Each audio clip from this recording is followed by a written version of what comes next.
বাংলাদেশ দলে তিনি নাই। বাংলাদেশ দল চ্যাম্পিয়ন্স ট্রফি নিয়ে দুবাই, পাকিস্তান যাওয়া আসার মধ্যে আছে, বা চ্যাম্পিয়ন্স ট্রফি নিয়ে বাংলাদেশ দল বিজি আছে। কিন্তু দলে না থেকেও তিনি আছে আলোচনায়। এতদিন তিনি আলোচনায় থাকতেন দলে না থাকা এবং দলে তাকে মিস করা নিয়ে, কিন্তু বর্তমানে তাকে নিয়ে আলোচনা হচ্ছে অন্য বিষয় নিয়ে। সাকিব আল হাসান, তার কথাই বলতেছি। তিনি সাম্প্রতি আমেরিকার নাগরিকত্বের আবেদন করছে।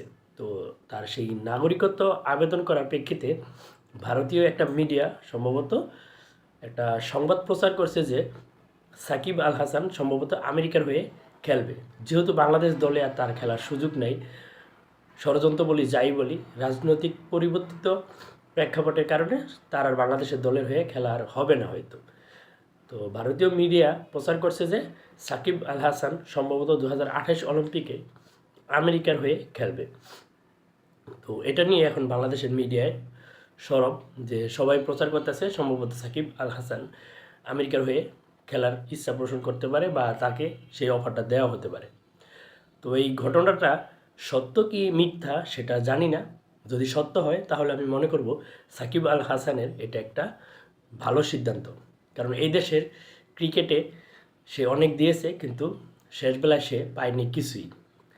আমি মনে করব যে সে খেলার মানুষ, সে যে কোনো একটা, আমাদের চাওয়া ছিল যে সে বাংলাদেশ জাতীয় দলের হয়ে শেষবারের মতো মাঠ থেকে বিদায় নেবে, কিন্তু সে সেটা পারে নাই।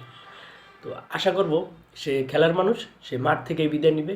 সেটা যদি আমেরিকার হয়ে হয় তাহলেও আমরা সেটা, আমার কাছে মনে হয় যে ভালো একটা সিদ্ধান্ত হবে।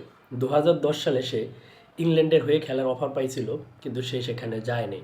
2010-এ যেই ভুলটা করছে, আশা করব 2025-এ এসে সে সেই ভুলটা করবে না। যদি সুযোগ থাকে আমেরিকার হয়ে খেলার, তো সে সেখানের থেকেই খেলেই অবসরে যাক। খেলার মানুষ, ক্রিকেটের মাঠ থেকেই অবসরে যাক, সেটাই আমাদের চাওয়া। আশা করব যদি সাকিবের এই খবরটা সত্য হয় তাহলে সাকিব সেটাই করবে।